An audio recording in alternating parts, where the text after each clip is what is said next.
সন্ধ্যা ঠিক 6টা, কিন্তু আকাশে এমন ঘন অন্ধকার নেমে এসেছিল যেন রাত 9টা বেজে গেছে। একটা জীর্ণ পুরনো অটো পাহাড়ি আঁকা বাঁকা রাস্তায় দুলতে দুলতে এগোচ্ছে। অটোর ভেতরে মাত্র দুজন মানুষ, একজন অটো চালক আর অন্যজন পিছনের সিটে বসে থাকা নিলয়। নিলয় কলকাতার এক অনুসন্ধানী সাংবাদিক। সে অটো থেকে বাইরে দাঁড়িয়ে আছে। বাইরে রাতের কুয়াশা এতটাই ঘন যে 5 ফুট দূরের গাছও ভূতের ছায়ার মতো লাগছে।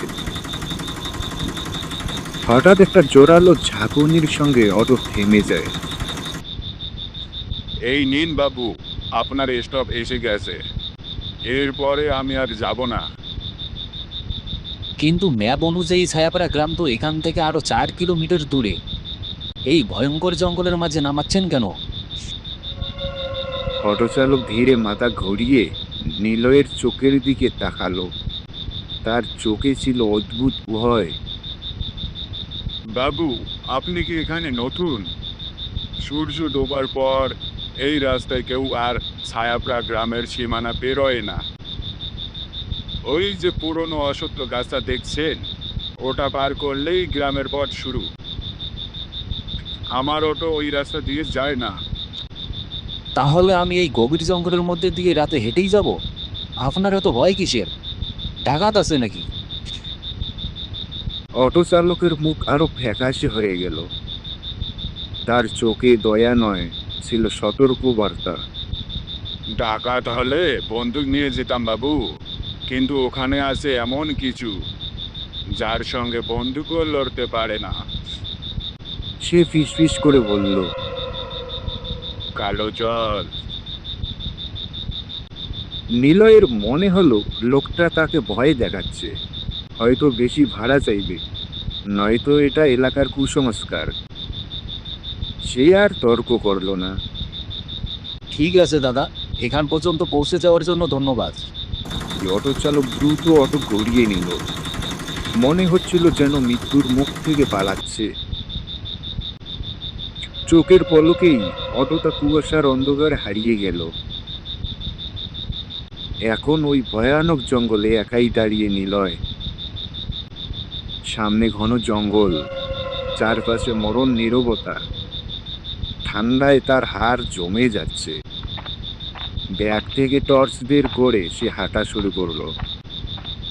পাথুরি কাটায় ভরা রাস্তা, দুই পাশে উঁচু উঁচু গাছ। হাঁটতে হাঁটতে বারবার মনে হচ্ছে ঝোপের আড়ালে কেউ যেন তার সঙ্গে সঙ্গে হাঁটছে। পাতার শব্দ তার পায়ের তালে তাল মিলিয়ে চলছে। নিজেকে সাহস দিতে নিলয় বিড়বিড় করে বলল, এটা শুধু হাওয়া। আমি কলকাতার ভিড় থেকে এসেছি, তাই এই নীরবতা অদ্ভুত লাগছে। আমাকে শুধু রুদ্রকে খুঁজে বের করতেই হবে। রুদ্র তার ছোট ভাই। রুদ্রকে খুঁজতে ছায়াপাড়া গ্রামে যাচ্ছিল। রুদ্র ছিল একজন ফটোগ্রাফার। 2 মাস আগে সে ওই ছায়াপাড়া গ্রামেই গিয়েছিল।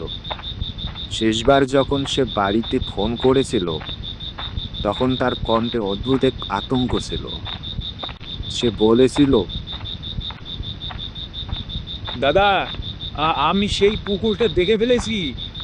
ওটা আমাকে ডাকছে। এরপর থেকেই তার ফোন বন্ধ আসছিল। পুলিশও হাত তুলে নিয়েছিল। তাই নিলয় নিজেই তাকে খুঁজতে এই ছায়াপাড়া গ্রামে এসেছে। প্রায় 1 ঘন্টা হাঁটার পর কুয়াশা একটু কমে এলো। দূরে কিছু আলো দেখা যাচ্ছিল, যা ছায়াপাড়া গ্রামের বাড়িগুলো থেকে আসছিল।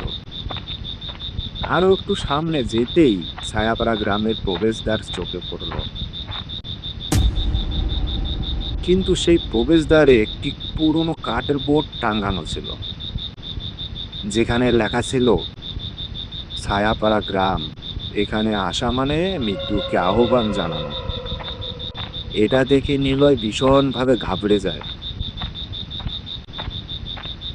কিছুক্ষণ পর গ্রামে পা রাখতেই নিলয়ের নাকে এক অদ্ভুত গন্ধ এসে লাগে, ভেজা কাঠ আর পচে যাওয়া পুরনো ফুলের মিশ্রণ গন্ধ। গ্রামের বাড়িগুলো পাথর আর কাঠ দিয়ে তৈরি, প্রতিটি বাড়ির দরজা শক্ত করে বন্ধ, জানালা দিয়ে মিটমিটে আলো বেরোচ্ছে। ছায়াপাড়া গ্রামের গলিগুলো একেবারেই শুনশান, না কুকুরের ডাক না মানুষের কোনো কোলাহল। অথচ তখনও সন্ধ্যা 7:30 মাত্র। এই সময়ে যে কোনো গ্রামে চৌপালে লোকজন থাকে, কিন্তু আজ এই গ্রামে যেন শ্মশানের মতো নিস্তবতা।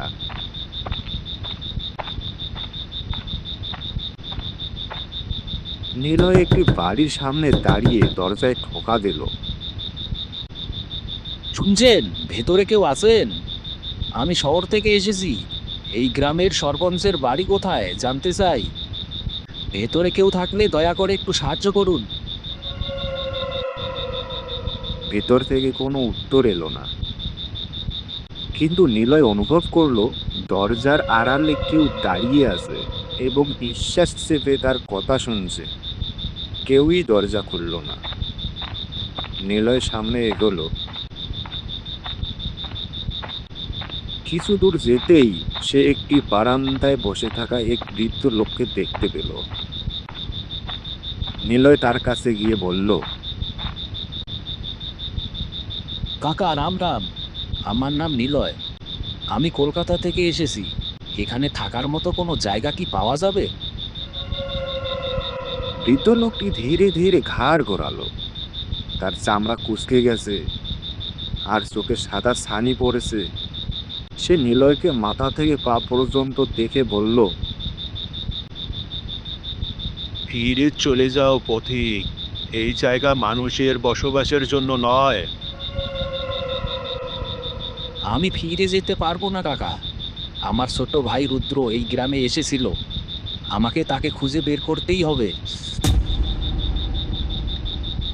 নিলয় যখনই তার ছোট ভাই রুদ্রর নাম নিল, সঙ্গে সঙ্গেই সেই বৃদ্ধ লোকটি দাঁড়িয়ে পড়ল। ঘাবড়ে গিয়ে সে নিলয়কে জিজ্ঞেস করলো, কয়েকদিন আগে যে ক্যামেরা নিয়ে এই ছায়াপাড়া গ্রামে এসেছিল, সেই ক্যামেরাওয়ালা ছেলেটাই কি তোমার ভাই? হ্যাঁ কাকা, হ্যাঁ, ও আমার ভাই। কাকা, সে কোথায় আপনি কি জানেন?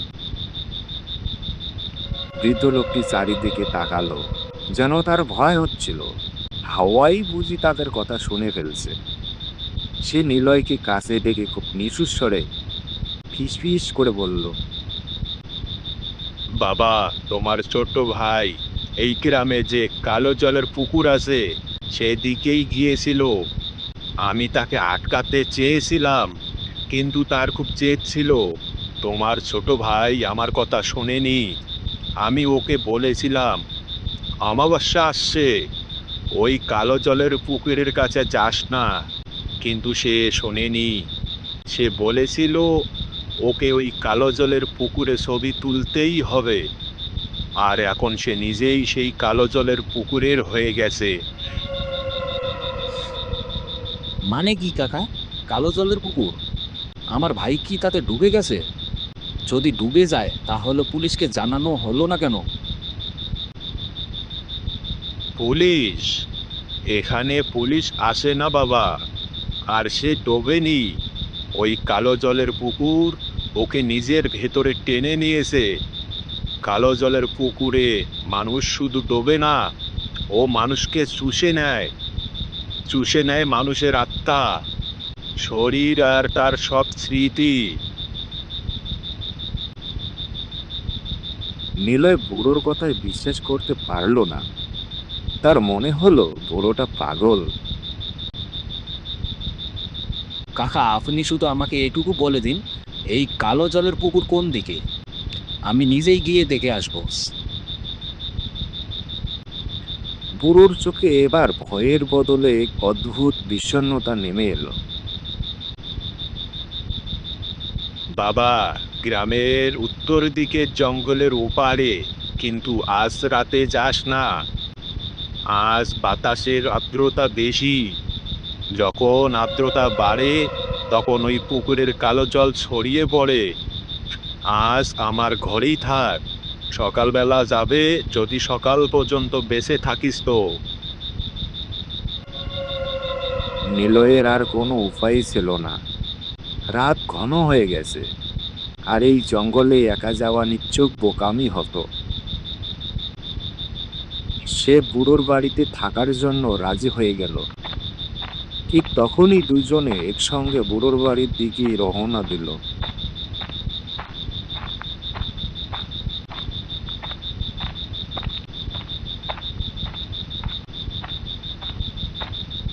কিছুক্ষণ পর তারা বাড়িতে পৌঁছালো। বুড়োর নাম ছিল নরেন। তার বাড়িতে ছোট্ট একটা ঘর আর একটা রান্নাঘর। নরেন নিলয়কে খেতে দিল শুকনো রুটি আর পেঁয়াজ। লণ্ঠনের আলোয় দুজনে বসেছিল। আচ্ছা নরেন কাকা, এই কালো জল পুকুরের গল্পটা কি? একটা পুকুরকে নিয়ে পুরো গ্রাম এত ভয় পায় কেন? অনেক বছর আগের কথা বাবা। ওই পুকুরটা এমন ছিল না, তার জল কাঁচের মতো স্বচ্ছ ছিল। আমরা সেই পুকুরের জলকে অমৃত বলতাম। কিন্তু তারপর গ্রামে ভয়ঙ্কর খরা পড়ল।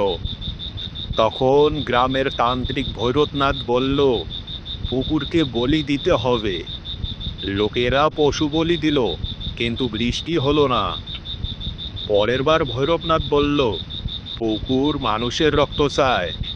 ভৈরবনাথের পাগলামিতে গ্রামবাসীরা এক অনাথ শিশুকন্যাকে পুকুরে ছুঁড়ে ফেলে দিল।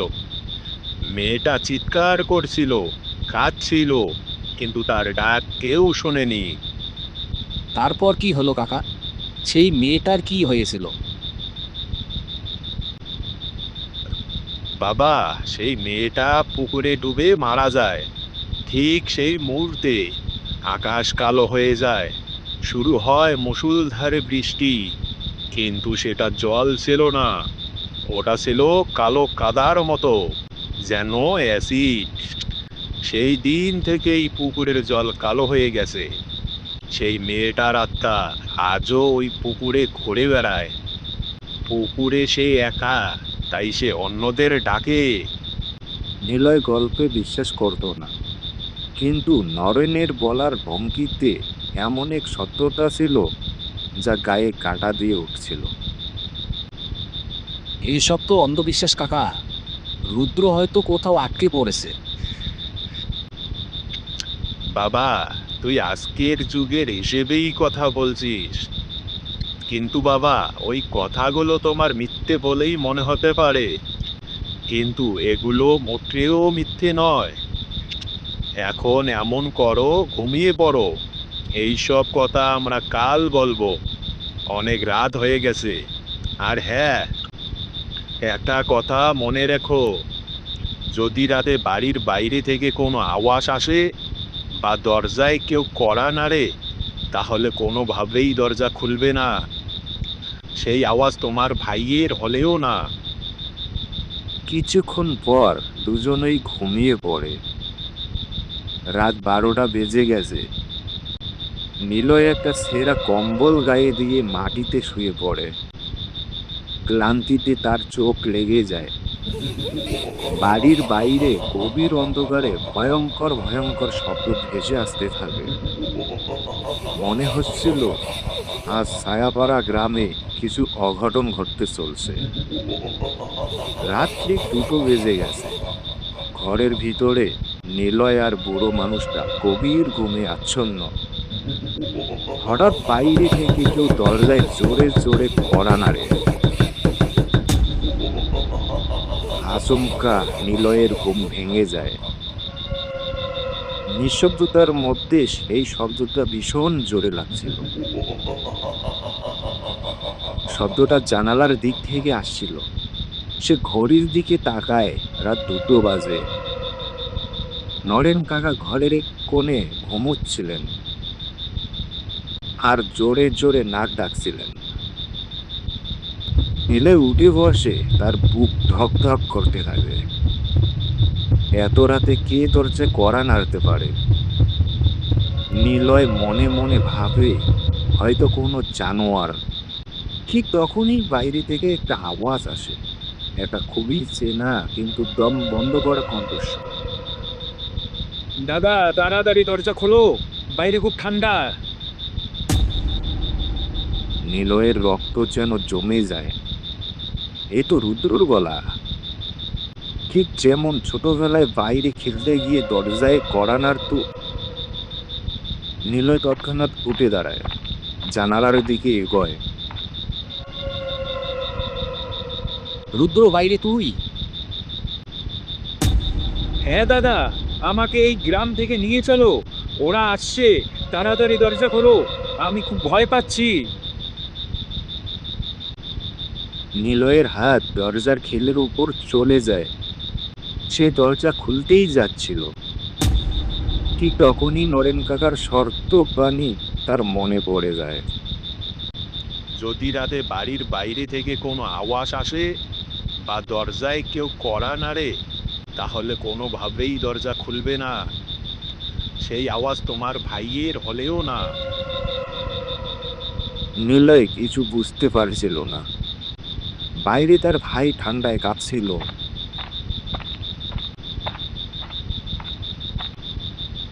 তখন নিলয় বাইরে দাঁড়ানো রুদ্রকে বলে, রুদ্র, তুই জানালার কাছে আয়, তোর মুখটা আমাকে দেখাও। নিলয় জানালা দিয়ে বাইরে তাকানোর চেষ্টা করে। বাইরে ঘোর অন্ধকার। সে টর্চ জ্বালিয়ে জানালার বাইরে আলো ফেলে।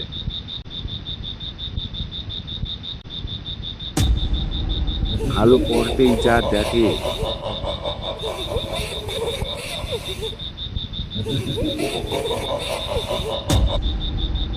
তার গলা দিয়ে যেন প্রাণ বেরিয়ে যেতে চায়, কিন্তু চিৎকার গলায় আটকে যায়। বাইরে তার ভাই রুদ্র দাঁড়িয়েছিল, অথবা অন্তত রুদ্রর মতো কিছু। তার জামা কাপড় সেই একই, যেগুলো সে ছবিতে পড়েছিল। তার শরীর অদ্ভুতভাবে ফোলা, কিন্তু সবচেয়ে ভয়ঙ্কর ছিল তার মুখ। তার চোখ নেই, আর ঠোঁট সেলাই করা। ঠিক তখনই নিলয় দেখে রুদ্রর পেছনে অন্ধকারে একটা লম্বা কালো ছায়া দাঁড়িয়ে আছে। আর সেই ছায়ার পেট থেকেই রুদ্রর মতো আওয়াজ বেরোচ্ছে। দাদা, তুই দরজা খুললি না তো? এবার আমি নিজেই ভিতরে আসছি। হঠাৎ দরজায় জোরে জোরে আঘাত করতে থাকে।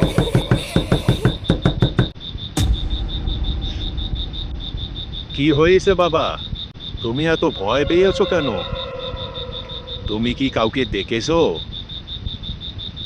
কাকা, আমার ভাই রুদ্র বাইরে আছে, কিন্তু ও রুদ্র নয় কাকা, ও অন্য কিছু একটা।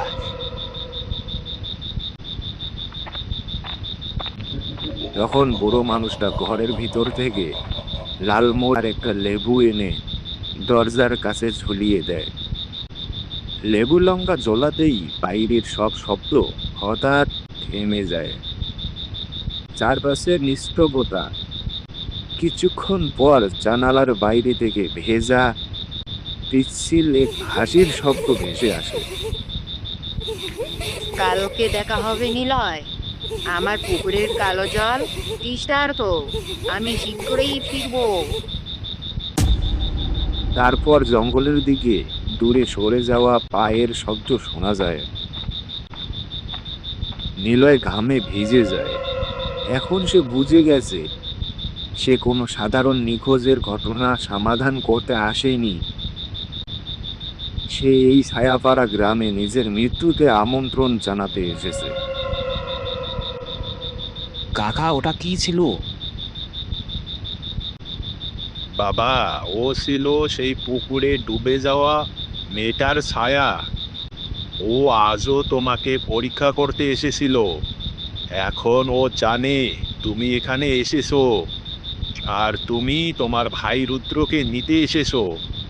এখন তোমাকে সাবধান হতে হবে, কালকের দিনটা তোমার জন্য খুবই ভয়ঙ্কর হবে। কাকা, আমাকে কালকেই কালো জলের পুকুরে যেতে হবে। ওখানে যাওয়া মানে নিজের মৃত্যুকে ডেকে আনা। কাকা, চেষ্টা না করে ফিরে গেলে তবেই আমার মৃত্যু হবে। ভোর হতেই আমরা কালো জলের পুকুরে যাব। ঠিক আছে বাবা, তুমি যখন এত বলছো তাহলে কাল আমরা সেখানে যাব। রাত প্রায় শেষ, অল্প সময়ের মধ্যেই ভোর হবে।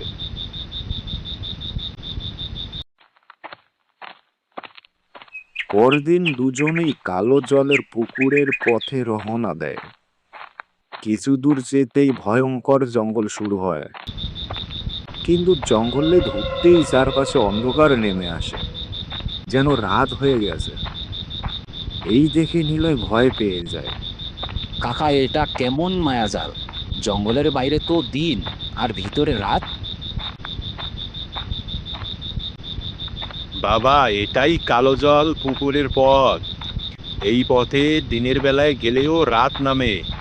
থেমো না, সামনে এগিয়ে চলো। ভয়ঙ্কর শব্দের মাঝেই একটু এগোতেই তারা কালো জলের পুকুর দেখতে পায়। সেখানে পৌঁছে নিলয় জোরে চিৎকার করে। রুদ্র, আমি তোকে নিতে এসেছি, তুই কোথায়? রুদ্র, তুই কোথায়? আমি তোকে নিতে এসেছি। ঠিক তখনই পুকুর থেকে রুদ্র রাতটা ভেসে ওঠে। দাদা, আমি বাড়ি ফিরতে পারবো না। আমি আর এই দুনিয়ায় নেই। এই পুকুর খুব খারাপ। ছবি তুলতে এসে পুকুরটা আমাকে নিজের ভিতরে টেনে নিয়েছে। তুই এখান থেকে চলে যা, না হলে ও এসে পড়বে। না রুদ্র, আমি তোকে সঙ্গে নিয়ে যাব। দাদা, আমার সময় কম। আমি আবার পুকুরে চলে যাব। এই বলেই রুদ্র রাতটা কালো জলের পুকুরে মিলিয়ে যায়। নিলয়ের চোখে জল আসে, কিন্তু কিছু করার ছিল না। বাবা, যা হওয়ার ছিল হয়ে গেছে। এবার চলো এখান থেকে বেরোই। দুজনে দ্রুত সেখান থেকে চলে যায়। ভাইকে না পেয়েই দুঃখ ভরা মনে নিলয় নিজের গ্রামে ফিরে যায়। অনেক খোঁজাখুঁজির পরেও সে তার ছোট ভাইকে আর ফিরে পায় না।